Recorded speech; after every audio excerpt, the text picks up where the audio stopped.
Ini yang hadir di sini dekan-dekan dari jurusan Fakultas Ekonomi. Ada yang Fakultas Ekonomi dan Bisnis gitu ya, atau Fakultas Manajemen, tapi ekonomi semuanya. Nah, tadi yang pertanyaan pertama saya dulu anak IPA, tapi juga milih ngambil ekonomi.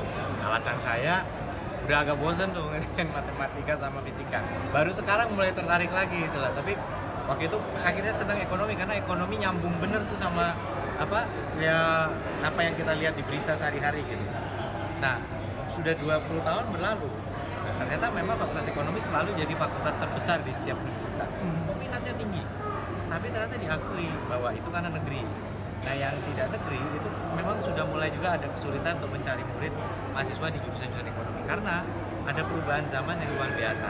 Nah, itu yang tadi kita berdiskusi bersama-sama, membedah bersama-sama.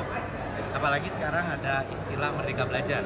Nah, itu juga memang tidak langsung perfect dari awal, tapi tujuannya adalah juga mereorientasi lulusan ekonomi. Apalagi sekarang kecerdasan buatan itu sudah mulai bisa menggantikan kerjaan orang. Maka kita harus mencetak lulusan. Nah, terutama lulusan ekonomi ini mau seperti apa? Memang dia 4 tahun belajar, tapi kan setelah itu mungkin dia berkarir masih hampir 30 tahun lagi setelah lulus S1.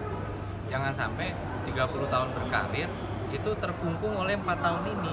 Dia harus punya keberanian. Ini yang sedang kita gaungkan bersama-sama dengan komunitas-komunitas di Jawa Timur, bersama dengan komunitas Karir Center, jejaring Karir Center, itu Merdeka Berkarir. Jadi Merdeka Belajar harus disambung dengan Merdeka Berkarir. Maka kami menaruh harapan besar kepada dekan-dekan dari Fakultas Ekonomi dari 80 lebih perguruan tinggi yang buat 82 perguruan tinggi yang sangat bermutasi ini untuk kemudian bersama-sama kita berembuk bagaimana Fakultas Ekonomi juga akan melahirkan lulusan yang akan membawa Indonesia menjawab tantangan zaman berikutnya. Salah satunya di Merdeka Belajar tadi, karena kan ada kebutuhan untuk magang misalnya. Nah, ini juga penting. Apakah di perusahaan atau sebenarnya banyak magang, misalnya finance. Sekarang banyak orang ketipu investasi bodong. Nah, misalnya melakukan pendidikan keuangan kepada ibu-ibu rumah tangga, kerjasama dengan PKK. Nah, cuman memang itu harus terstruktur dan terukur. Kalau nggak terstruktur dan terukur, dia magang cuman duduk-duduk aja di pojok, nggak ada bikinin kopi. Bisa loh kayak begitu. Satu semester nggak dapat apa-apa. Tapi it's okay, itu bertahap. Itu yang namanya penyempurnaan. Pertama, teman-teman dekan dipaksa harus memampatkan pembelajaran kurangi 1 semester.